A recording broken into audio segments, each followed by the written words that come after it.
Okay na to guys. So guys, tinolang manok. Ayan, sarap nito.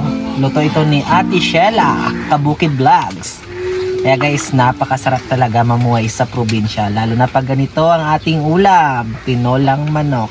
Guys, bago nga po pala kami makaluto ng tinulang manok, eto nga po pala ang mga kaganapan. Umagang-umaga pala nga dumating dito guys si Kagawad Naig na may dalang ibos at isang native na manok. Kaya pagdating niya guys ay nag-breakfast lang kami ng ibos at uminom ng mainit na kape. Anyway guys, nandito kami sa barangay Burok-Burok, Bilison, Antique. Kung saan nakatayo dito ang bahay ni Ate Shela o ni Kabukid Vlog. O diba guys, kahit ganitong bahay lang sa probinsya, basta matatawag mong sayo ay okay na ito. At pagkatapos nga namin mag-breakfast guys, ay naghanda naman kami para magluto ng tinolang manok. At eto nga unang ginawa ni Roger Vlogbines. Naglinis muna siya ng kawali at naglingas ng apoy para makapag-init ng tubig para sa native na manok. O diba guys, buhay probinsya talaga ang ating content ngayon. Kaya kung gusto mo ng iba pang buhay probinsya ng mga content, suportahan mo naman ang aking mga video. At nang kumulo na nga guys, ang mainit na tubig ay agad naman nilagay ni Roger ang manok para tanggalan ito ng mga balahibo. Oy, sana all talaga marunong magkatay ng manok. Shoutout sa'yo Roger Vlogbines, ikaw na talaga. At pagkatapos nga guys, linisan ni Roger ang mga manok, agad naman ito naghugas ng pinggan. O diba guys, napakasipag niya. Samantala ako, wala akong ginawa kundi videohan lamang siya.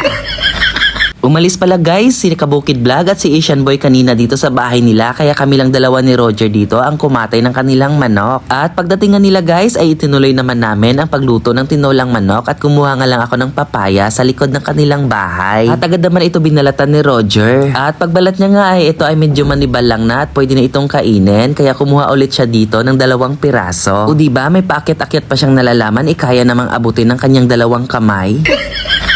At agad na rin niya ito guys binalatan, pero ang resulta ganun pa rin, manibalang na talaga ang mga papaya. At wala na kaming choice kundi ito na lang ang hiniwa niya para ilahok sa aming lulutuing tinolang manok. Para sa akin guys, okay na rin ito kahit manibalang na, masarap pa rin naman itong papaya. At nung okay na nga ang lahat guys, ay nagisa na dito si Kabukid Vlog. Ginisa niya lang dito ang sibuyas, bawang at luya. O grabe guys, napakabango habang ito ay ginigisa. At agad niya namang isinunod ang mga manok para ito ay gisahin. Ginisa lang ito ni Kabukid Vlogs hanggang sa maging mabango, mawala ang lansa bago ito inilaga hanggang sa lumambot ang mga karne ng mga manok. O diba guys, napakagandang mamuhay sa bukid lalo na pag ganito ang ulam natin araw-araw. Oy, charot lang po, araw-araw.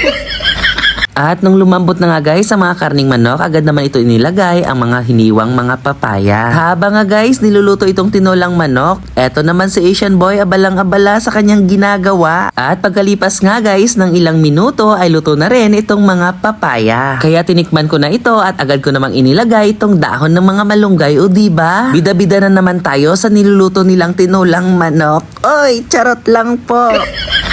At kung saan patapos na guys, tsaka pa lang ako tutulong. O diba, napakasipag ko naman.